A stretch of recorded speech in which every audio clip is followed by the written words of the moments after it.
No, And we're all good? we're all good. All right, Steve. All right, please good take it morning. away. Good morning, Mr. Chairman, members of the committee. I'm Steve Howard. I'm Executive Director of the VSEA. And we want to thank you for taking the opportunity to hear from two of our members who are intimately involved in the criminal justice system and in the judiciary. And so we have Liza Novick-Smith, who is a Deputy State's Attorney in Chittenden County and previously in Windsor County. And Christine Russell, who is a Judicial Assistant in the not Caledonia, which Essex Orleans? She works with Vince Aluzzi a lot, so. Essex Orleans. She has our She should sympathy. get hazard. She has our sympathy. Well, I have a question for her later on. Oh, good, Senator.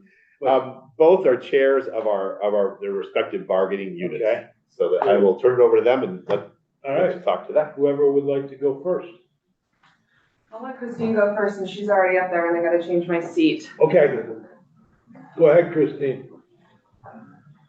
I think you're muted.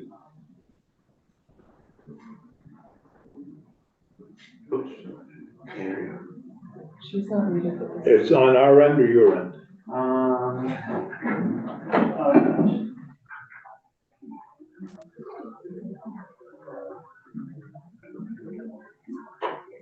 We should be all good. Should be good. It may be on your end that you're muted. Let's see if we can work that out. No, unfortunately, we can't hear you. Maybe start with Elijah and then switch. Yeah, I'll. Why don't we work on the technical difficulties and go back to Elijah? That's okay. So, Senators, good morning. Thank you so much for having us in this morning. My name is Liza Novick-Smith. I'm a Deputy State's Attorney in Chittenden County, but I formerly worked down in Windsor County. As Steve said, I'm the chair of our State's Attorney's bargaining unit.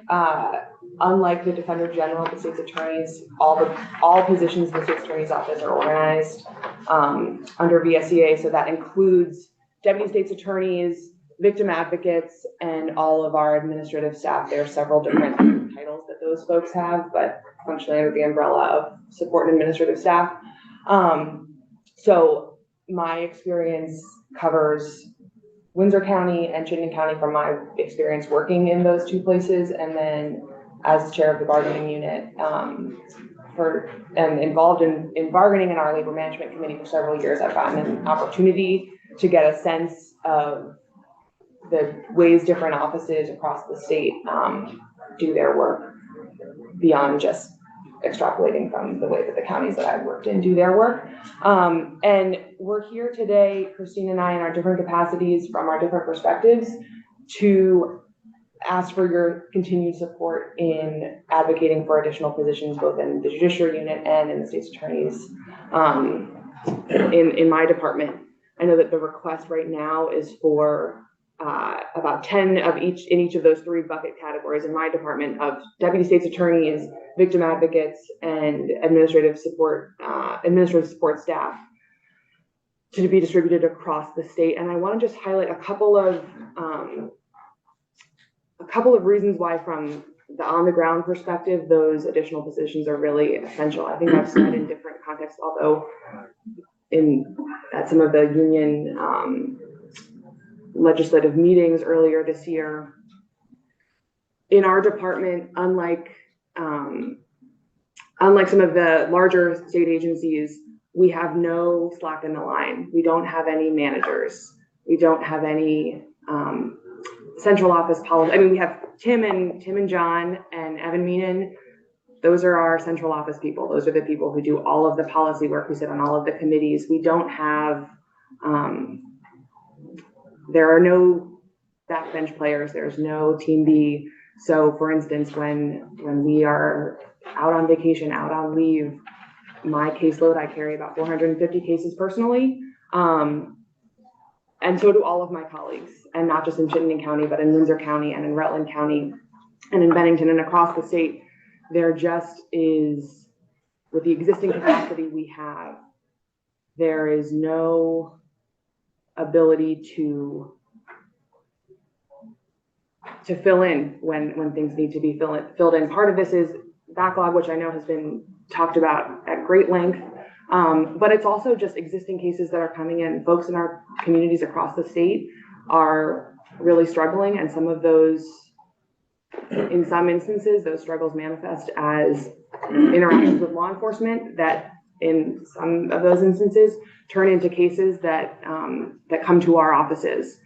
And so we have limited ability to control what happens out in the community. For instance, just by way of illustrating the lack of slack in the line, last week I had a trial that I had to spend a significant amount of time preparing for. It was a home improvement fraud case that required a contractor who had taken a bunch of money from some folks in South Burlington and had not showed up to remodel their bathroom. There was a tremendous amount of financial documentation from their bank and from the company's bank and the company's accounting records that required me to be prepared to present it to the jury. I had to spend about 10 days really familiarizing myself with that material. In that time, 3 or 4 serious violent cases came in that got assigned to me. Several of those folks were held without bail. In the time that I was in trial and preparing with the victims to testify before the jury, that's time that I can't spend preparing for those new cases that came in that need hearings. It's also time that the victim advocate can't spend with those new folks in new cases that are coming in, not only to explain to them the process of what to expect at arraignment when someone first comes in to be arraigned, to explain to the victims what they should expect about conditions of release, what they should expect about the process going forward. And for our administrative staff, it's time that they don't have to spend processing new discovery that comes in, keeping track of information we get from law enforcement, keeping track of information that needs to go to the courts. And we have such limited ability to hit pause on those things as they come in.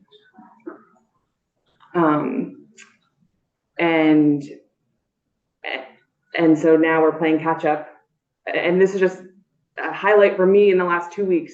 And this is, I know, to be true across the state. This is true.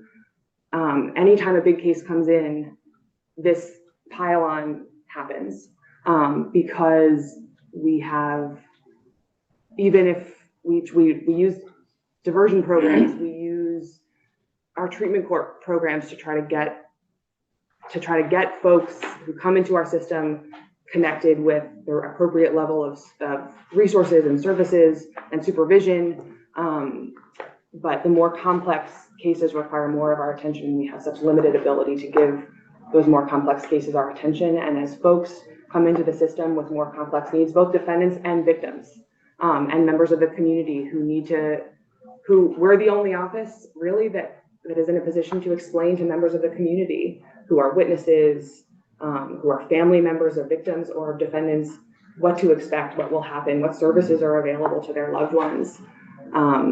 So that has knock-on effects beyond how much time I have to spend away from my desk.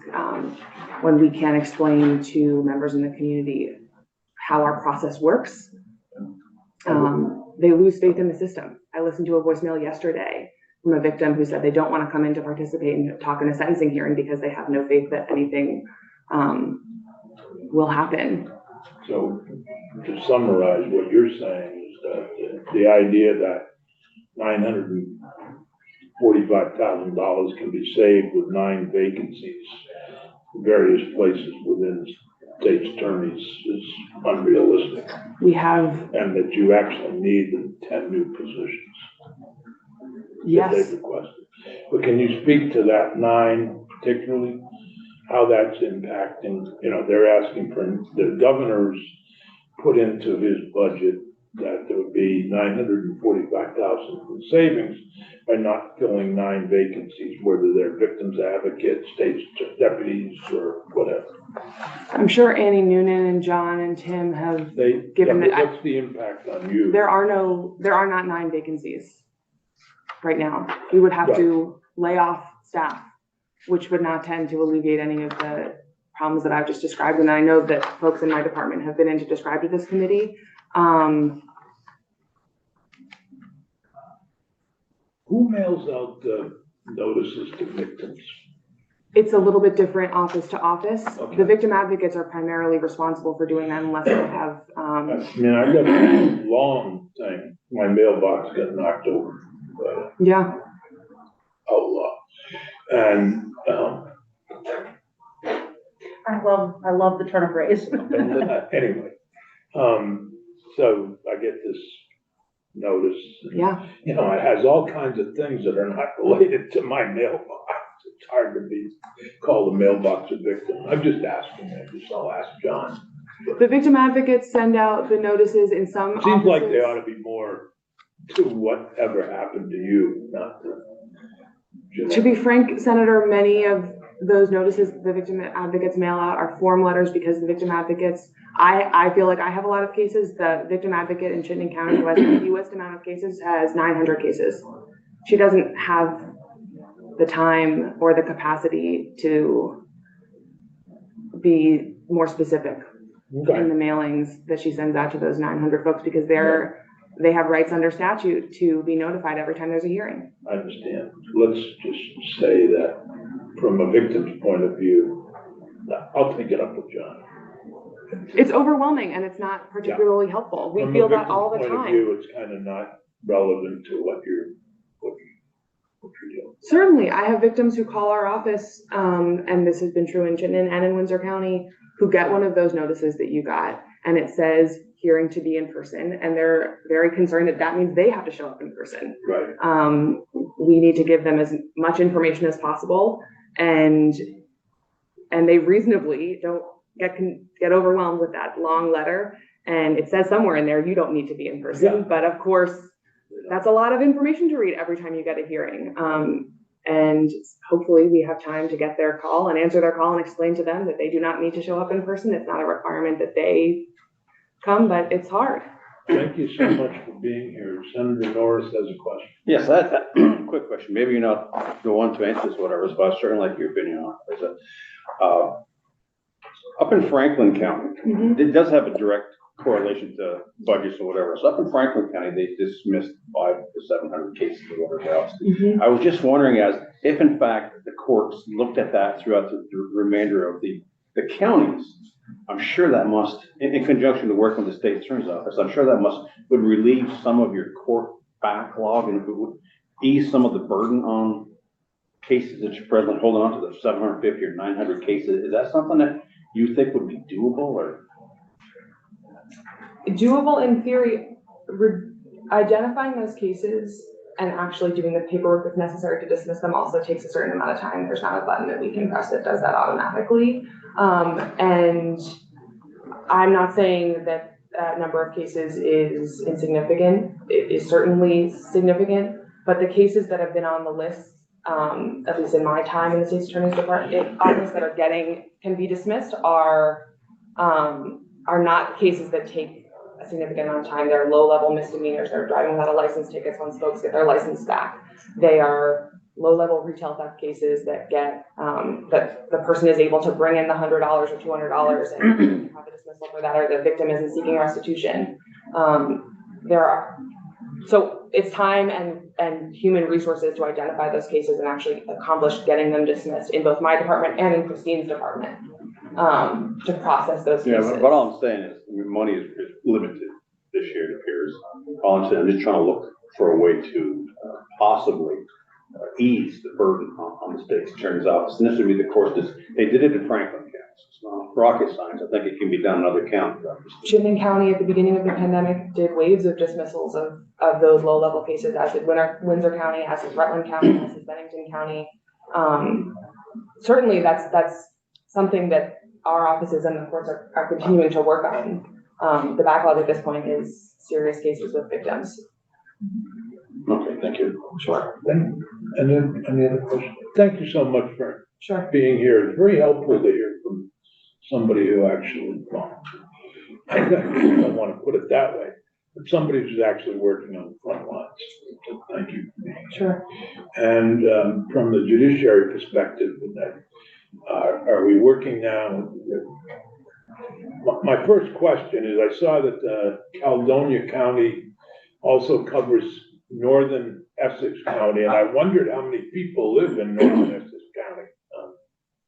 You may not know the answer to that. I'll ask the state's attorney directly, Essex County. But we're wondering why there's a Northern Essex County. That was for the victims, network group up in Caledonia. Anyway, you're welcome to Senate Judiciary.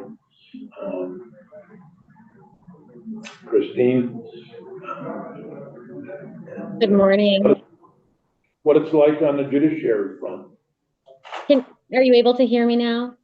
Yeah, thank you. Okay. Yeah. I joined from my phone in a moment of panic, and I suddenly felt myself relating to all of our court users who are joining WebEx meetings and are trying to get in frantically and are struggling to do so. So as Steve said, I'm Christine Russell. I was a docket clerk until we reclassed to judicial assistant. So I'm currently a judicial assistant and have been so for nearly 8 years. So I would first like to thank you and thank the House Appropriation Committee for the recommendation for the new judiciary positions. So I'm here to focus specifically on the backlog and keeping up with the current volume of new and current cases. There's been an emphasis on the court backlog. There's been special committees and plans to address that. And while I do feel this is a very important issue, the judiciary needs to continue to look and move forward while continuing the backlog work. And that is impossible without sufficient staffing. In my nearly 8 years here, I have seen numerous employees get hired and then leave, sometimes in very short succession. While there are many possible motives that lead staff to leaving, the recurring determining factor that I hear as a union leader is the workload and the stress that it causes and lack of training. It seems to now be common practice for many judicial assistants to be charged with doing the work that 2 or more judicial assistants were previously responsible for, and that is not unique to any county. Family case managers are having to take on judicial assistant duties as there are not enough judicial assistants to support the work of the family case managers, adding strain to them as well. Because we're not sufficiently staffed, generally the scenario looks like this. Judicial Assistant 1, who is a well-established, knowledgeable asset, will quit, and now their duties will be added to Judicial Assistant 2's workload while the judiciary works to hire Judicial Assistant 3 to replace the first one. Now the problem that we have is that Judicial Assistant 2 is not only tasked with their own workload, but they're also doing the work of Judicial Assistant 1, and now attempting to find time to train Judicial Assistant 3, who has just begun their new position and cannot receive sufficient training because there was no one available to train them properly. This is what I can best describe as a rinse and repeat situation, because it's only a matter of time before Judicial Assistant 2 has taken all they possibly can and they're headed out the door, leaving who may now be a more seasoned but not fully proficient Judicial Assistant 3 in the position they've found themselves in.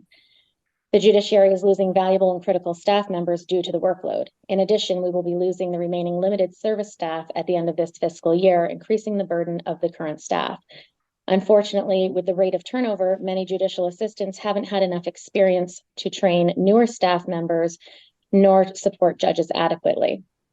This relates directly to the backlog.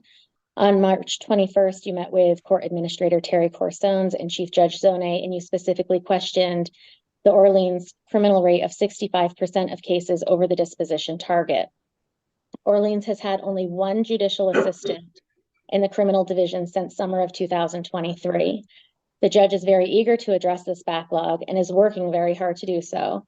But without having additional staff to process the incoming filings, issue the orders, record the hearings, and provide the support the work requires, the backlog will only be maintained despite the 1 criminal judicial assistant being proficient in her duties.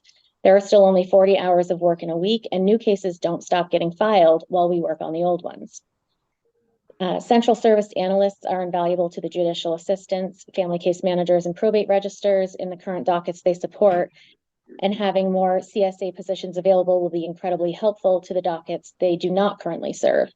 The CSAs alleviate the staff of spending time analyzing e-filing, determining what is acceptable and what must be rejected, and so much more. I recently was helping in the probate division after our probate register separated from the judiciary. I was essentially acting as the CSA for probate, reviewing and accepting e-filing.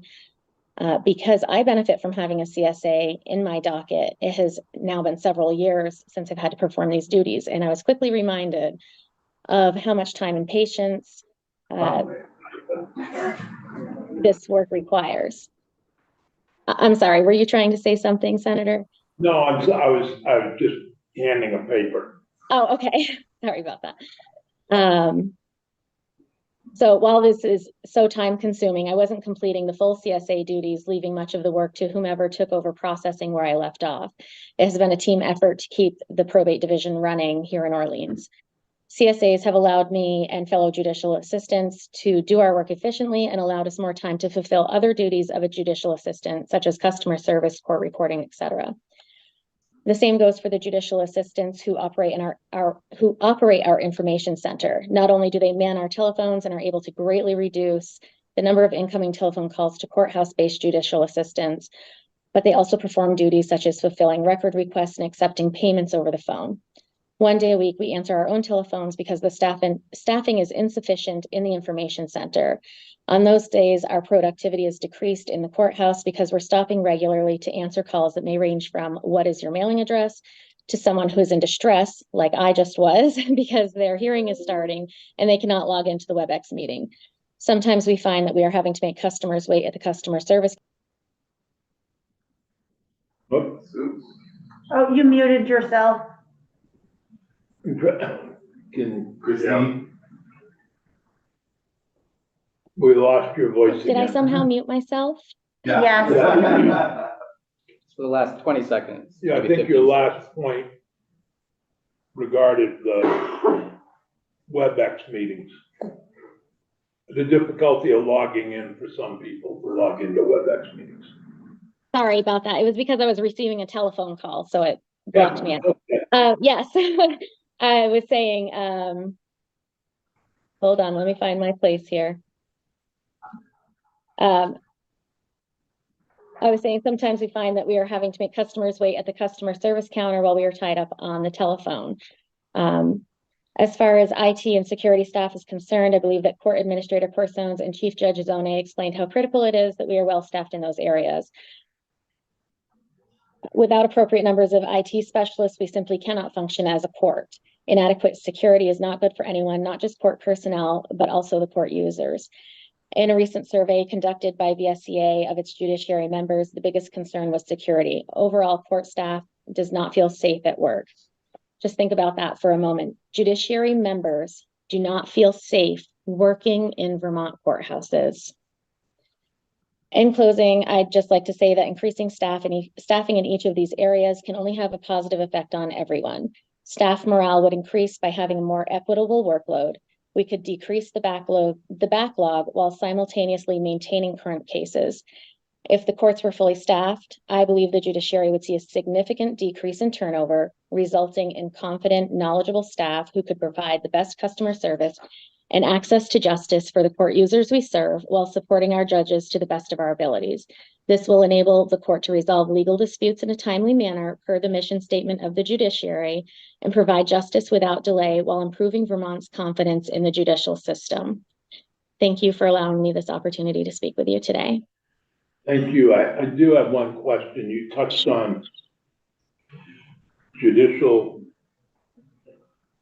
folks in your office don't feel safe with the current security. The court officers they've requested 11 new positions and that they would eliminate the private security. Do you think that would help? They being the judiciary's proposed over and above the governor's recommend. I do think that 11 new positions. I do think that would help. We have had meetings and talked at length about how we came at these numbers. We don't have private security up here in Orleans, and but I do find that from what I understand from my colleagues in other regions of the state is that the private security does not provide the adequate amount of security that one would like to see when your life is basically on the line or could potentially be on the line. We find that sometimes we don't have enough for officers to be in the courtroom with the staff, with the judges at sometimes.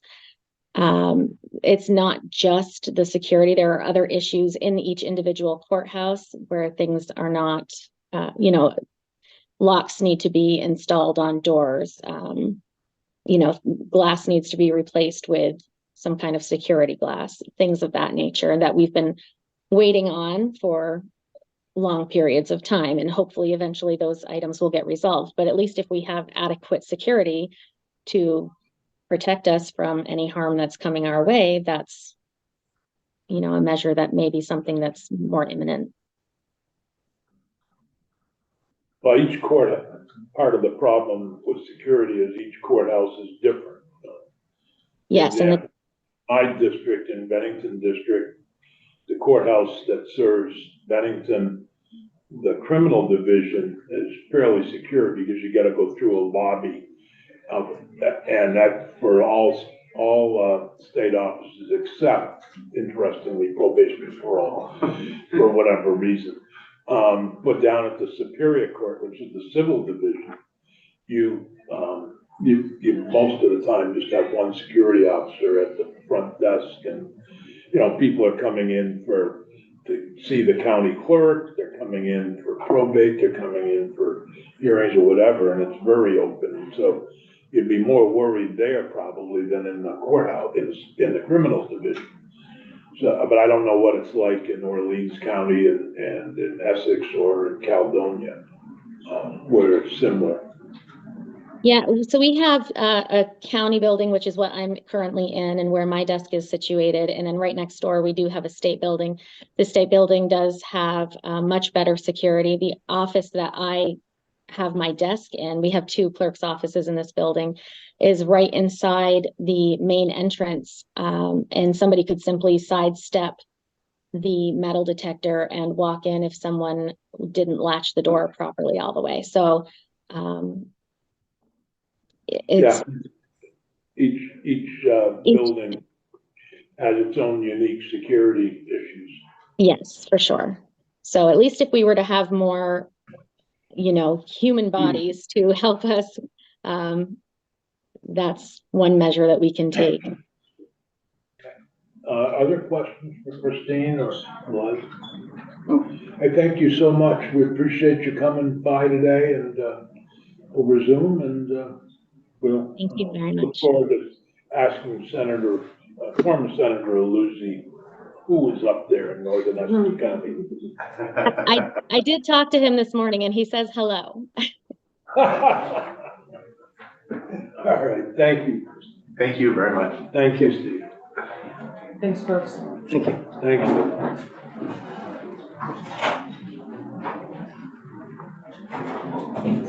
It's very helpful to get the perspective from state employees. Oftentimes we don't just hear from the managers. It's very helpful to have Maria here to tell us Amy, why do Amy, I am so sorry. I spend all day with you and you're not calling the wrong name. Maria's over on the house side. Maria's on the house side. Jeez. You just have the house on your mind, it seems. I hope not. Can't get enough of the house. If you join us at the end of the tape, you've got a document here that's a little scary, I must say. Yes. Did you hand it out? Has everybody got this document? The bottom line is 30,768,519 over the governor's recommend. So Amy Pope for the Joint Fiscal Office. That is what I've heard of all of the requests above the governor's recommend over the past couple of weeks. Okay, Amy. So, if you see anything that looks different than what you heard. What's the 2.4 on S-194, Amy? So that's the total amount. that's the bail bill. Yeah, I'm sorry. I think it's actually 195. That's the bail bill, or S-195. Oh, 195, okay. Yeah, I think that's where the confusion Yeah. is. Okay. It's S-195, but it's the bail bill, and in that is the supervision and correction. Those are positions there. 2.4 million for the supervision.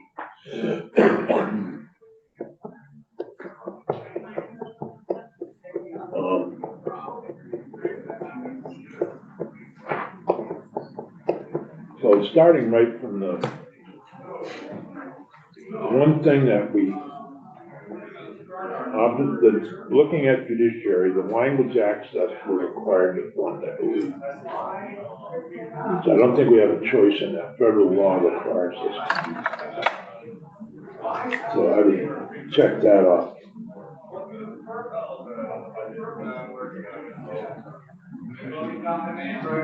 So right there is something I think we should fund. Is there any, we've heard all of the different. Well, the only comment I have, well, I have several comments actually, but this is gonna go to your and you're much more knowledgeable in this Yeah. area here, but my concern here is, I'm using the appropriations stance on this. I'm just gonna pull all the money out until I know what the final thing is, man. But I am concerned about, I wanna make sure that we leave these individuals whole. In other words, not lay off these 9 positions for vacancy savings, whatever else. I'm concerned about making all of these agencies whole as best we can. And that would start with the potential elimination of 9 prosecutors' positions. I'm not in favor of that, obviously. You're not in favor of the elimination? Of the elimination of those positions, yes. Layoffs. Maybe we should look at this as what would be the Senate Judiciary Committee's priorities for funding. And I would agree that those 9 positions would be a major priority to not leave, whatever they might be, that 945,000. Yes.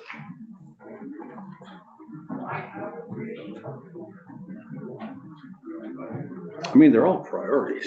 Yeah. Even all these, the Vixen Center services, we Well, want how to to pick, fund them all, I'm but not I mean, asking you yeah. to pick, but if you had a number, you know, a major priority that you think should be, you know, for me, it's, I would agree on the 9 positions for Bob. That's something that we can't allow them to, No. given that they don't have much, you know, leeway. What is this under sheriff's buyback budget vacancy savings of 3 transport deputies? That was, another one of those things where the governor's recommend assumes there's 3 vacancies in transport deputies, and therefore he didn't fund them. It's the same as the 9 positions, the positions in the state's attorney, the 9 positions in state attorneys. So in other words, if the sheriff tried to fill all the transport deputy positions, they'd have to go over by those 3. Evidently, there were some vacancies. Well, so I see it so there are currently vacancies I that may or believe may not be with the filled. sheriffs, there is currently vacancies. Number one, that my understanding was, I'm going back to the testimony, maybe Maria can help, but I believe that there are vacancies in sheriff's deputy, transport deputy, which is state funded. Unlike the state Partly attorney. because they can't get Right. people, and secondly, because they're not doing as many transports as they used to. So unlike the state's attorneys, where those vacancy savings would eliminate positions, these positions are currently open and may or may not be filled between now and. Right, and I mean, there could be one in Bennington that comes open and one in Rutland that gets filled. Right. You'd still be even. And if for some reason they did get filled, we could potentially address it in the budget adjustment. Yeah, I think so. So I feel like that to me feels like an assumption. That doesn't feel like a priority to me, given that there are real vacancies and it's not looking at laying someone off and we have another avenue to fix it if they happen to find someone. I'm confused because we're still talking about the 945? No. No. No, Okay, sorry. I think we've all agreed. We're down on sheriff's 277, 3 lines down. Gotcha. All right, I was confused about the vacancies because we were talking about essays again, but I was just trying to distinguish the difference between what we're talking about with the essays where they don't actually have those vacancies and would have to lay people right, off. okay, I got you now. I think, I mean, in looking at the highest number between the Defender General, the Judiciary, and the SA, I'm looking at the 3,600,000 for the 30 new positions, compared to, you know, what the Defender General and what the Judiciary are asking for staff. And I mean, I think I'm supportive of providing new positions, but 30 new positions is a lot. That's also our highest number. And if we're trying to make this more feasible, given the constraints of the budget, I think that those numbers will probably have to be reduced a little bit, to some extent. So I don't know what that number would be, but that's one thought.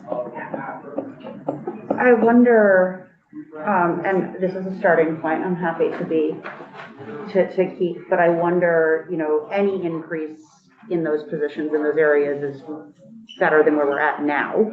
And so I wonder if cutting that in half and 5 of each new ones, and then cutting that budget item in half is a reasonable place to 5 be. caseload and 5 deputies. Yeah, 5 deputy, 5 victims advocates, and 5 legal assistants. That would be in the judiciary, the 5 legals. The judiciary's after 15 new judiciary positions. Yeah, this is under the state attorney, Defendant yeah. General's asked for 10 and 5 limited service. State attorneys have asked for 10. I'll counter with 3 because we've got 3 new judges. Does it what? We got three new judge positions. So Well, I'll counter the with 3 3. new, we really only have 2 new judge positions. I don't know if Because magistrates. one of them was a judicial master that's being transferred, and that's gonna be funded by tobacco fund money. So let's go with 2. So they're already in the governor's budget. Yep. Those 2, so they've got their 3 positions already. Those,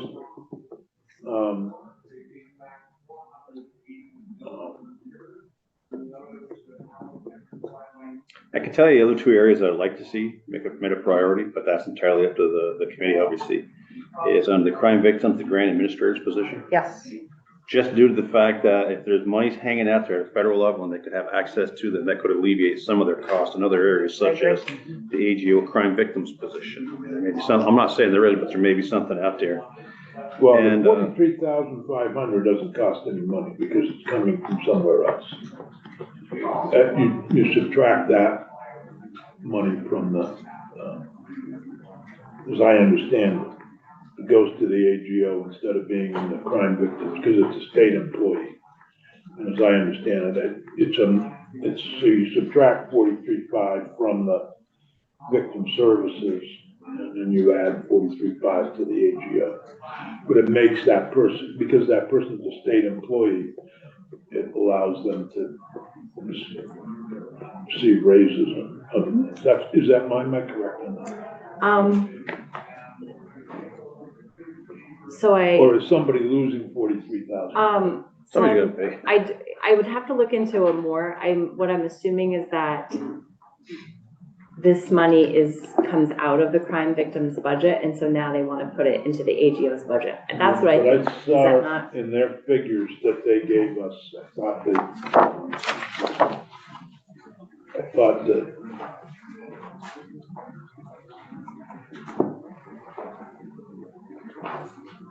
Was that in the AGO's budget? yeah, it's in the AGO's budget, but I thought I saw I messed that all up. I'll find it later. I think it's neutral. But you're saying the grants administrative program should be a priority. I agree with Bob. I think the potential for that to generate money for that program is huge. Could be a savings. Yeah, it could be an ultimate savings. Okay, I agree. Senator Sheen. Thank you. I also agree with the grants administrator, but I wanted to look at the Human Rights Commission. From what I can recall from the testimony, and someone can correct me if I'm wrong, but it seemed like the one staff attorney and the intake specialist, those seem to be the top priority. And I'm not at all discounting the requests for the outreach and communication specialist and the proposed outreach budget. I get where they were coming from, but if we're looking for reduction, I think because those were kind of, it seemed to be suggested that those were not as vital as the staff attorney and the intake specialist. So I would be comfortable with removing those, but keeping the staff attorney and intake specialist. I would support that as well. I think right now what we heard is with the current staffing. So the staff attorney and the intake specialist would be priorities. Yeah, with the current staffing, what, in addition to what Senator Hashim said, with the current staffing, they're turning cases away. So to outreach to bring more cases in at this point in time seems like we need to first staff them to manage what they have. So is this Vermont Legal Aid? Is it? Human Rights Rights Commission. No, it's just Testified on Vermont Human Rights. Big They're Heart. not part of the House, Big. criminal Oh, I must have justice. missed that then. Yeah, I think. But the human rights, we added in the Human Rights Commission but they're not part of what the House did. I don't know what the That's right. House did with the Human Rights Commission. It would be in the big bill, and Yeah. I don't remember I don't think that they put anything in. Did you have any thoughts about the vacancy savings buyback? for Yeah, human the rights? 25,000, that's gonna be almost impossible. Yeah. What he said. What do you think? That's a I mean, you can't, They don't have the, they would have they're to not cut real. but they would have to do something else to Oh. get 25,000 vacancy savings, because everything they do is, almost everything is personnel. Right. And my other question was under victim services. Were they actually asking for the 850 or just No, that's Codifying the the- language to make clear that it's base it's funding. base funding every year? Okay, Right, all right. and they're looking, the 300,000 in new revenue sources and language is where, I'm gonna have to work with them to see where we can do. I believe that there was a discussion today about how we fund indirectly victim services and network programs. And because we're using special funds mainly, and those special funds aren't being collected in the rates that they were traditionally, and it's created problems. And if you look at, another special fund is the tech net fund revenue replacement. That's money the judiciary finds that they're not seeing, because less people got stopped. So, I mean, their total is 2.5 million, but in the, I don't know what the number is for domestic violence programs. It's similar. So that's where the problem comes in, is they're not collecting the money. So there was a recommendation to look at alcohol, sports wagering, gaming, that is gaming. Sports wagering, gaming, and two other sources possibly. I think cannabis was one of them, but I think if we gave everyone who wanted money from the cannabis pot that money, we'd be Right, I spending don't think- 300% of that revenue.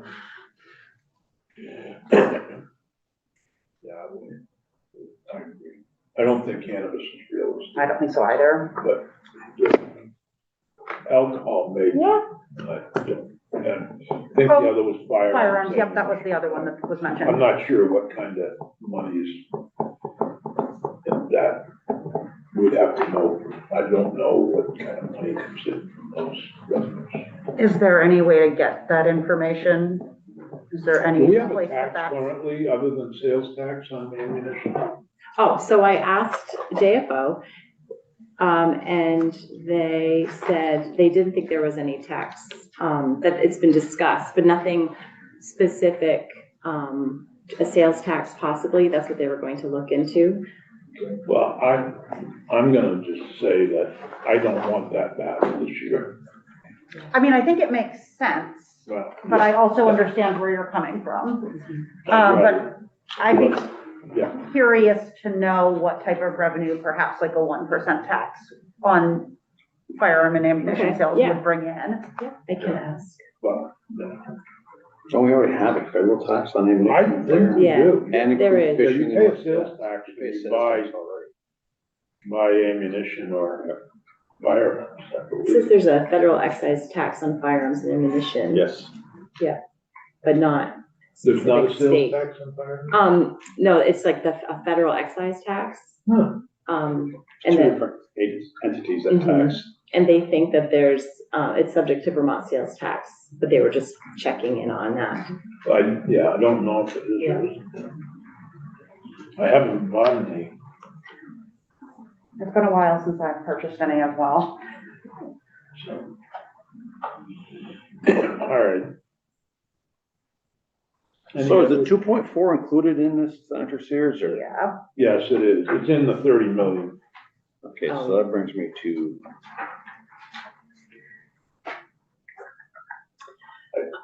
Okay, so, just based on what I've heard, it sounds like the language, so far, I have the language access, in the state's attorneys, sort of buying back the vacancy savings. I did sort of half of what, of the positions, there's 30 positions, so I'm doing 15 divided by 2 on the calc. And then, for human rights, the 2 positions plus the vacancy savings. And so when you say grants administrator for crimes victims. Yep. The 85,144. And then I put in the 850 for the domestic violence, Right. plus the language is like Becomes need as base, well. and I don't Right. know how it's funded currently. Yeah, and I think it's one time, so it wouldn't, so I would have to. But we need to check on, we Yeah. need to go back to justice reinvestment at some point. Yes. Yeah. And you see justice reinvestment up at the top that you Yeah. put in. Yeah. And, you've got almost 2 million above. Mhm. And I'm gonna say I don't know. Court, when we get back to court diversion, yes, the 850 is, I understand it, and Gail, maybe you can help me. The 850 is not new money, it's already there, but it's one-time money.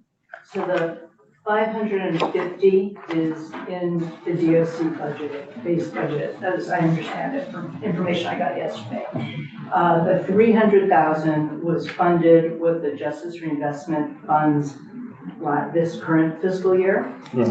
There is a letter of intent that was put out by the appropriations committees that said that the following are ongoing base funds, and it listed 4 things. And the 300,000 was one of those things that was listed. So it's our interpretation that it's intended to be base funding, but as far as I understand, DOC has not included the 300 in their base budget. So the legislature would have to add it in some fashion. Well, I'm curious about the justice reinvestment money and how we, I think what we might best do is to say that of the funds that are allocated to justice reinvestment, these are ongoing expenses. They may not show up every year, but this, the domestic violence program for offenders is 300,000. That should be a priority funding, and so it should be like base. I don't know how we do it, but we may have to word it a little differently. But we have to, I think, setting priorities within the justice reinvestment, we know there'll be money every year. But rather than letting it go to other things, making clear that the first 300,000 goes to this, the next 500,000 goes to this, the next 400,000 goes to that.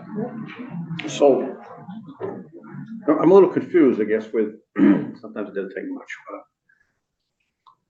So if you have a pot of money that anyone is running their program with, and you issue them one-time monies, and they're fully aware that these are one-time monies, why would someone come back to say that, okay, well, now we want to make sure that we can fund this up to that level of what we were, plus the one-time monies? Well, because What do they do with it? I mean, I don't understand how. what I'm, excuse me, suggesting is that it not be considered one-time money, but that within the justice reinvestment money that you collect, you set priorities, number 1, 2, 3. So those would almost be like ongoing, they would be pretty much counted on. If you're down to number 7 or 8, you may not make it each year. Can I just clarify a question? So the justice reinvestment money, this is the restorative justice money? These are one and the same? Yeah. Okay. Well, no. No, the justice reinvestment is funded apartments, transitional living. It's funding the dad's programs that shouldn't be dad's, but could be both said. It's funding domestic violence abusers programs. Remember, we said because they many of them couldn't afford or didn't pay, that we would cover the cost, and so that cost was covered with the $300,000. It covers some of the network programs, I believe, and it covers other programs that justice reinvestment covers. Yes, no, I know justice reinvestment covers more than just restorative justice, but the box here that I'm looking at, the court version DOC, DCF, raise the age, that is all of the presentations we got from the community. Yeah, I don't justice and remember restorative anything justice for organizations. raise the age being in the Right, but what they it's not testified. in the justice reinvestment. I think we're looking at Governor Bay's recovered above the base court diversion at 2.9, DOC at 3.5, and DCF at, excuse me, 296, 700. I don't know why they need more for raise the age. They do. Well, they testified that if that were to go into place, they would need to expand the barge program and the cost that they associated with that was the 1.1. Okay. I was just trying to get my head around, like, the numbers here under justice reinvestment are the numbers that we heard from our restorative justice and community justice practitioners. Yes. Yeah. Okay. They're That's- down here in the victim Yep. service, or in the, where are they? Oh, they're up there in the court diversion. Yeah, okay. 296, 700. Those are certainly priorities for me. You know, we have heard a lot about the both social impacts, community impacts, and cost-saving impacts of diverting people and supporting people through restorative justice. So that whole box of court diversion, DOC, DCF, raise the age, like restorative justice reinvestment money is definitely a priority for me, and I think it will see a pretty significant cost savings to other systems, including actually DOC. So why would raise the age be in there? You said if they instituted it. Well, so we've said that they're going to institute it in April, and what they've testified as to why we needed to delay it is that they would have to expand the barge program to accommodate. And that the number that they gave us was that 1.1. So from April to June 30th, they need 1.1, is what you're saying? I don't think so. I don't think that's so. a yearly number. I think, yeah, that's the yearly number. But this April, they would only need, Prorated. Well, I think they also they testified. only need a quarter of it if we do it in April. What's happened with the 18-year-olds is more kids were diverted. And so that increased the caseload of the diversion programs. Yes, and I think their testimony was that they're barely getting by now, Well, and so they're and one asking. would assume that with the new 19-year-olds that you would get more kids, Right. more than 19-year-olds. So just for clarification purposes, these are just recommendations from this committee. Appropriations is gonna take care of it anyway, Yes. right? Yeah. Okay. Right, but what I'm trying to do is understand what is the priorities of this committee. Then I can take them to the appropriations committee along with. Well, this funding is a priority for the Senate Judiciary Committee, which, What did we come up with for positions, Amy? So You said two? far, in the Office of State's Attorney and Sheriff, Okay, there's 15. 15 positions? That's so far what you've sort of agreed to is your priority. Alrighty. So there's 30, so let's see, I know I should have put, this is my like third month, so I'm learning, I should have put numbers on the side. So So next time we'll have that, but it's under, I see it, do you see it? The 10 deputies, 10 victims, 10 admin legal, and you were discussing cutting that basically to 5, 5, and 5. Mhm. So And it's gonna the- go up to 1,700 then, or 1.7 million? I did 1.8. Yeah. 1.8 million? And the reason, I know we did 3 new judges, but the reason that I think that we need to do a little bit above and beyond what we did for the judges, is just hearing from our state's attorneys, the caseloads they're carrying. So not only do I want them to be able to maintain what they're doing, I'd like to bring that down a little bit for them. And that's why I opted rather than 3 for the 5 to try and create a little bit more balance.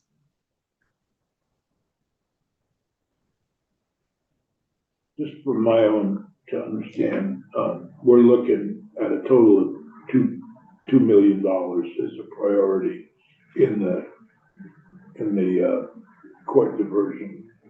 Yes, Not just the 296,700, but the whole thing. yes, that is my hope. Where's that? Where's the court? That's right at the top. Oh, right at the top, justice reinvestment?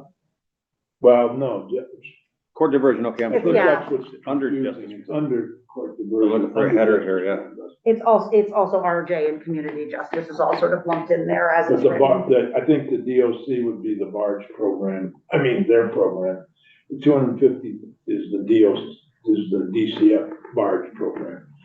And 1.1 goes to diversion, but it's because of the raise the age, it's not being spent on raise the age. Although I do think it's worth checking with them to see if that is their yearly number, and if in fact in this budget, because we're not implementing till April, that would be a smaller number. I would guess, yes.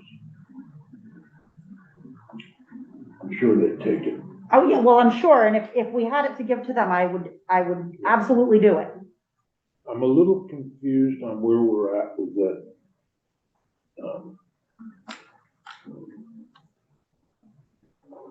The Defender General and Judiciary.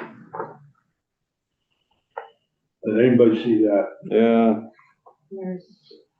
The House, let's just say that the House put 1.3 million with the Defender General.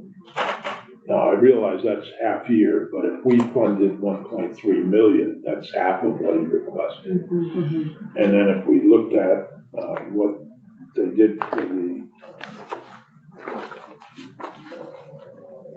state's attorneys, they funded 1.7 million, so that was half of what they requested. So if we did, that would mean cuts of what they requested, because we're looking at a full year of funding, not half the year funding. So just thinking of that way of looking at those two. And then if we look at the judiciary, I believe it's 2.2 million that they funded out of a request.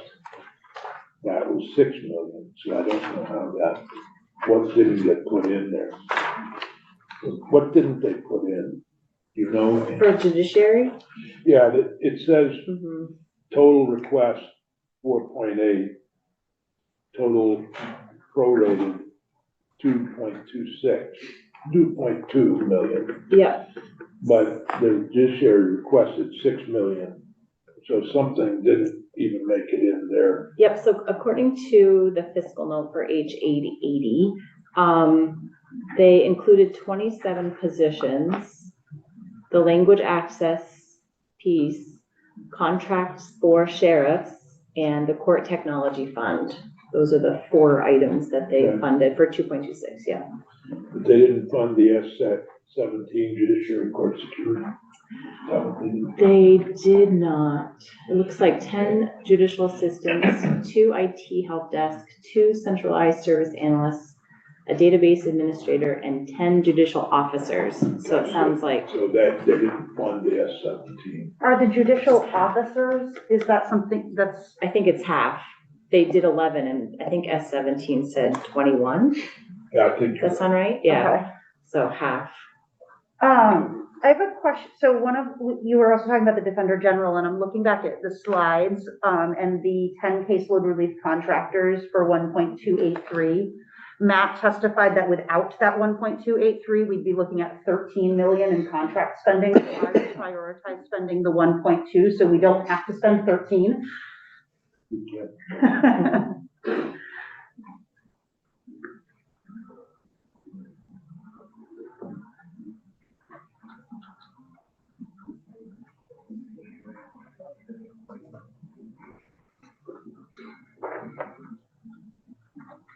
Alright.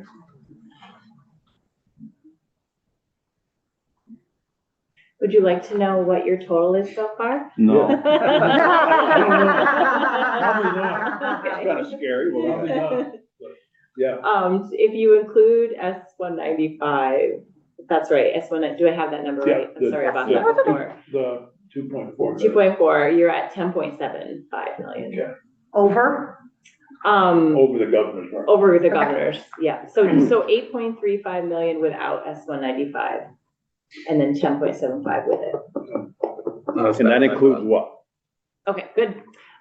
So that includes the items that I had listed as justice reinvestment, so. All of them? All four, yeah, including due to the race, the age. Does that include the full 1.1 or a quarter of that? I did did you want a quarter of Well, because that? I think what our understanding is Well, that's I a full think you should year. do it full year first. Okay, and then you can, right, negotiate. Inappropriate, we'll figure out. Okay. Yeah, that's a good, But I'll note that you've got a good point there, this is from.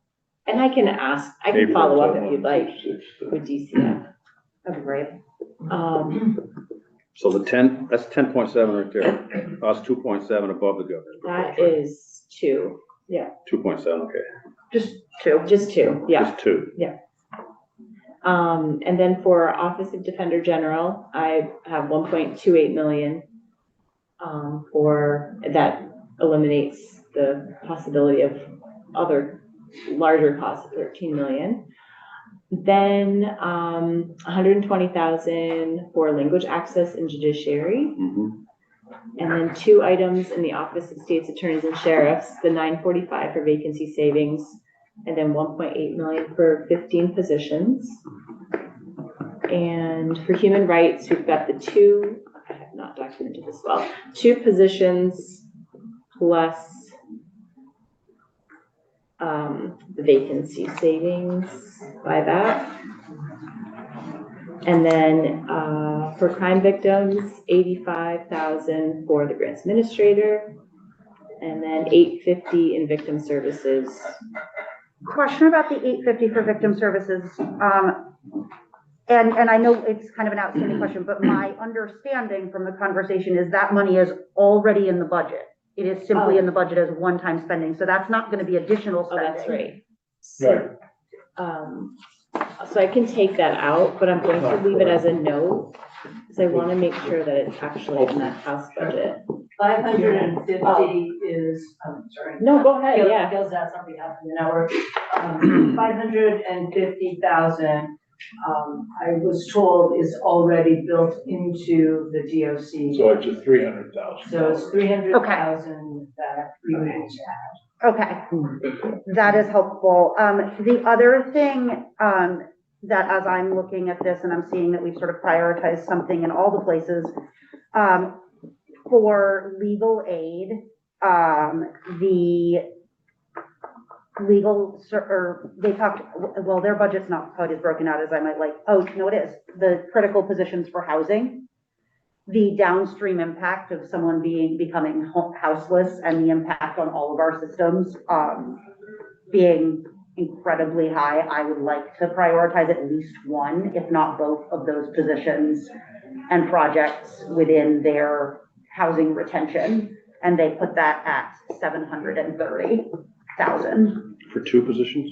Well, it does, I thought it said positions, it actually says 2 critical projects, so it's their eviction project and their foreclosure project, helping keep people in their homes. And I know from my previous work in working with people who are experiencing houselessness, it is much more cost efficient to keep someone from losing their home than it is to try to get them rehoused once that has happened. So I think that also is, and then all of the things that come along with experiencing homelessness. Okay. I'm okay with it if we can have a slight amendment to Senator Tulowitzki's other, 15 positions under deputy state's attorneys, victims advocate, and legal assistance. Well, we need to do something in the judiciary more than 120K. Yeah, probably. What I'm looking at, anyways, what I'm looking at, should I say, is there's 14 counties, let's go with 14 positions through across there. That's all I'm recommending. 14 counties, 14 positions. Yeah, part of so going back to the judiciary, I personally, the 15 new staff, at least 10 of those, we should put as a priority. We just heard from a judicial assistant in Caledonia County. Job is overwhelming. Can I just ask for clarity from Senator Norris's point? The 14, can you say that, run that by me again? Which line are you referring to? It'd be the second line down, state's attorneys, where it says 10 deputy SAs, 10 victims, whatever else. And we decided to make it 15 positions. So 5, 5, and 5. Yeah, so which? So every county is not even getting one more, every county is getting, so it's 5 deputy Oh, I SAs. see. Would you 5 rather make Yeah, it so which- 14 or 12? doing 4, 4, and 4. Yep, Do 12? yep. Because we're gonna add on, one of our priorities is the 730 for critical housing projects down here. I'm happy to come down to 4. We're like 12 here then. 4 each. Yep. And I don't know what they're gonna do about their courtroom, or their sheriffs, or whomever they find as far as, I mean, they gotta show us if they can have the bodies available. Well, that's kind of where I'm I at. mean, Yeah, it's. Like, I don't want to fund buying back vacancy savings that currently exist. yeah, So how does that leave us? We just added millions. oh, should be down. You said 10 judiciary staff? Oh, no, we for the did 10. judiciary staff. Oh, for the judiciary, 10. 10, And 10 of the new staff that yeah, Yeah. aides, whatever. yeah, So understanding that, some of the positions, so I'm doing like very quick math Yeah. on the positions. And I'm dividing by the number of positions and I'm just adding a little bit more because some of the positions like deputy state's attorneys might be more expensive than maybe a legal assistant. So my numbers will need to be vetted, if this were to be approved and moved Yeah, forward. no, But we're you have time to good. vet them before we get to. Yeah. Approach. Yeah, They'll yeah, vet 'em. yeah. So I'm at, 11.6 million, including S-195. That's a reasonable number. Yeah. So we'll have to cut about 8 million, about 3 million from that. If Senator Kitchell were to provide the same goal here of 7 million that the House has used, then we'd have to reduce, but that gives us a number of where our priorities are at, and that helps me to make some decisions, but I mean, usually we look at the same numbers, but they've done it in a different way. The only place I think we could do the same as them is in what Senator Bowski recommended on the 1,100 for diversion under raise the age. yes. 1.1. 1.1. I did have a question. So the court security that here is at 2 million, and I don't want to say change because $44,000 isn't change, but that is in addition to the 11 positions that are funded in the governor's recommend. Yes, or that I'm trying to understand because S17 you said asked for 22, but 11 are funded. This would do what? So this is above the governor's recommend. And but the governor's recommend did fund some expansion to court security. No. If it's Funded so, increase in hourly rate. I'd have to look into that. So what these numbers represent what judiciary said was above, what they needed above the governor rec. So I didn't double check to see if there was anything I could do that. Yeah, because I'm just trying to understand in terms of S-17 and the sheriff's deputies that were created, how many of them are funded if we do not do that 2 million above? Or if any of them are funded, like, that's what I'm trying to Okay. understand, is What was that? did the governors recommend fund any The of those governor- yeah, positions in My S-17? recollection of the governor's recommended only funded current numbers, but with an increase in hourly rate. Yeah, Yeah, they can all get 51.91 or Something like that, 51.96, yeah, he increased their hourly rate by whatever the percentage is. We had a 50-something in GovOps and must be able to 3% increase. in Yeah. up to the 50. Yeah, I know S-17 sort of changed how that security was being But on the other, offered, and so I'm just trying to understand how these interplay together. but on the other hand, that, it all interconnect, it's all interconnected because you're using transport deputies that aren't transporting to do courthouse security, which is already paid for, so you're saving money Right. there. But then you have 3 vacancies Yes, in transport deputies that doesn't allow you to save the But if money. you have them on the door or roving, Yeah. and then they take someone into custody, then where does that leave you with your transport deputies? Right. They're gonna take, because they I got no one don't, on the door and roving. It's tough to put a transport deputy into a security Right. position unless you know for sure. Well, we've also got a problem in corrections because they're complaining about having to take 2 officers to do the court video from the jail rather than having a deputy bring them to court. Mhm. So for them, they don't want to do the video. Why they need to. Yeah, what I'm trying to understand. It's all just, Yeah, what I'm trying to make sure we don't do, is because we've also heard from our court staff that there are real security issues. And what I want to make sure that we don't do is do absolutely nothing. And so I'm trying to understand if there is something being done, just not quite as much as they might like, or if there's nothing being done. well, I believe the only thing in the governor's budget is an increase Okay. in hourly rate, the sheriffs. And The sheriffs collect that, not necessarily the right, security. right, But you have to keep in mind also that even though there's no increase in there, just say that, when I was there, we'd have a deputy that stay at the door for 40 hours a week. Okay, so at $51 an hour times 8 hours a week times, money is already built into what they're saying is the sheriffs and judiciary are saying that it'd be easier to staff these more on a full-time basis if in fact we had full-time state classified deputies whom we offered benefits to, rather than to find people who are retired from other Right. services and whatever else.